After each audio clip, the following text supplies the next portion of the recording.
As fears of banking crisis surged, members of Congress sold bank shares. Washington on March 10, as fears were swirling over the health of the nation's banks, an investment account belonging to the children of Representative Jared Moskowitz, Democrat of Florida, sold shares of Seacoast Banking Corporation worth $65,000 to $150,000.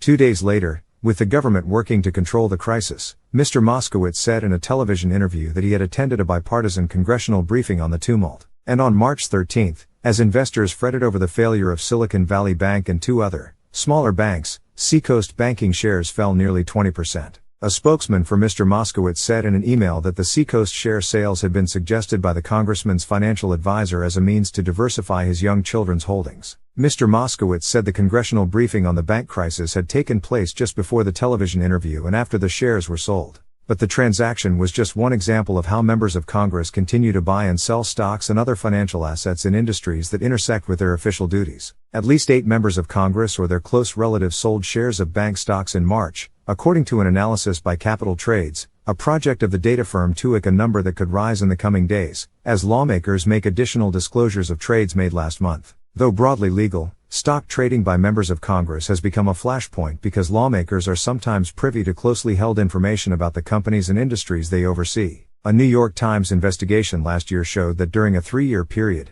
nearly a fifth of federal lawmakers or their immediate family members had bought or sold stocks or other securities that could have been affected by their legislative work. Efforts to pass legislation to place limits on trading by members of Congress or to ban it have stalled in recent years. On Capitol Hill on Tuesday, Senator Jeff Merkley, Democrat of Oregon, and Senator Sherrod Brown, Democrat of Ohio, announced a new bill intended to eliminate the practice that has 19 co-sponsors in the Senate. A House version of the bill is co-sponsored by Representative Michael Cloud, Republican of Texas, and Representative Raja Krishnamurthy, Democrat of Illinois. As the Silicon Valley Bank was closed, even during that period, there were reports that members of Congress were trading bank stocks, Mr. Brown said. I mean, imagine that members of Congress, we have more inside information, he said, adding, members of Congress are able, because of our jobs, to know more about the economy.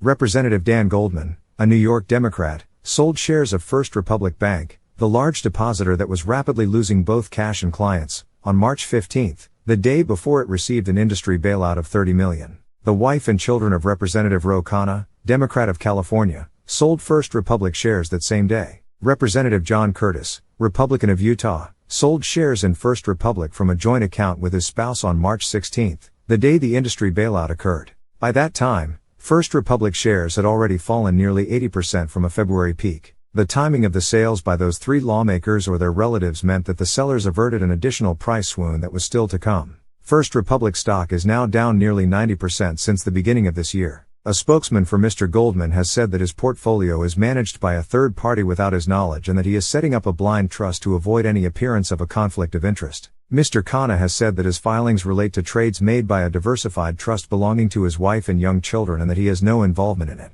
Spokesman for Mr. Curtis did not respond to requests for comment. Some members were also buying bank shares during the volatility. On March 17, Representative Nicole Malliotakis, Republican of New York, bought shares of New York Community Bancorp after private discussions with New York State bank regulators. Her transaction was first reported by the Wall Street Journal. 2 days later, New York Community Bancorp bought assets belonging to the failed Signature Bank, a deal that prompted its biggest share rally ever. Around that same time, other lawmakers, including Senator Gary Peters, Democrat of Michigan, and family members of Mr. Khanna, bought shares in larger U.S. banks, like Truist Financial. Mr. Goldman, among other transactions, made a series of purchases of shares in foreign banks, like Lloyds Banking Group and Mizuho Financial Group. A spokeswoman for Ms. Malliotakis said that her financial advisor had recommended the purchase and that it amounted to less than $5,000 in value. A spokesman for Mr. Peters did not respond to questions about the transaction.